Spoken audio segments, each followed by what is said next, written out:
details given to me, I will ask the remaining questions from the biodata, that is occupation, educational status, and since how long she is married for, and either it is consanguineous marriage, and what is the blood group of the patient, and what was the last menstrual period and the regularity of the cycle.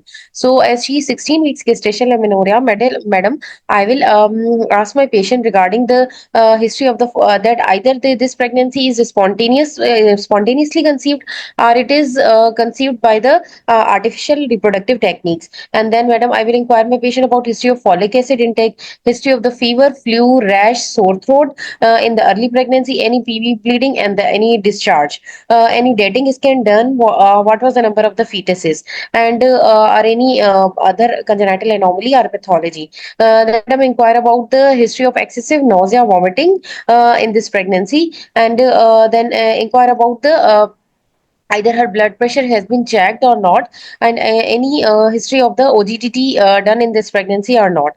Then, madam, I will inquire my patient about the past obstetrical histories. Then, what was the mode of deliveries? What was the sorry? No, she's primary gravida. Then, madam, I will inquire about the history of the Pap smear, history of history of the Pap smear, and then I will inquire my patient about personal or family history of the hypertension, diabetes, asthma, TB, and any past significant surgical history, any family history of the multiple pregnancies. Then, madam, I will inquire my patient about history of the smoking or any other addiction or alcohol, any history of drug allergies, history of the blood transfusions. Then I will inquire about my patient about what was the socioeconomic status, and what inquire about the hygienes, any and madam, I will also inquire about any history of feeling of the fatigue, easy fatiguability, or the palpitations or shortness of breath. Okay, how will you examine your patient?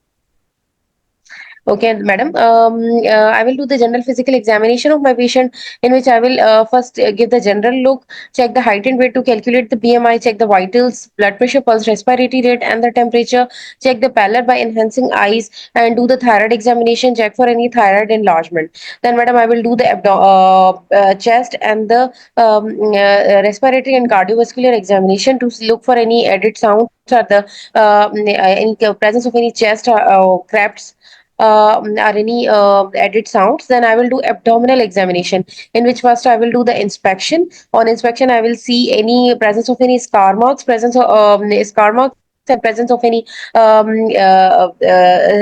strias, then and protuberance of the abdomen. Then, madam, I will do the palpation, in which I will check the height of fundus, symphyzofundal height in the symphyzofundal height, and I will check for any abdominal tenderness. Interval 16 week till delivery, or फिर uterine artery Doppler 2 week interval from 16 week till delivery. ये क्यों करते हैं uterine artery Doppler? Madam ये DTS को assess करने के लिए करते हैं ना। और फिर 20 वीक से आपने middle cerebral artery peak systolic velocity to screen for TAPS at each scan. ठीक है, ये तीन चीजें आपने ना मतलब बाकी टॉपिक से ही बताएंगे कि भाई फॉलिक एसिड और एनीमिया, एनीमिया के भी आपने जो विजिट्स है ना वो बताने हैं एट बुकिंग, और फिर 20 to 24 वीक। ठीक है, 2 दफा आपने बुक कर लिए, उसके बाद फिर ये 3 पॉइंट्स आपने लास्ट में अपनी मॉनिटरिंग में ऐड करते हैं।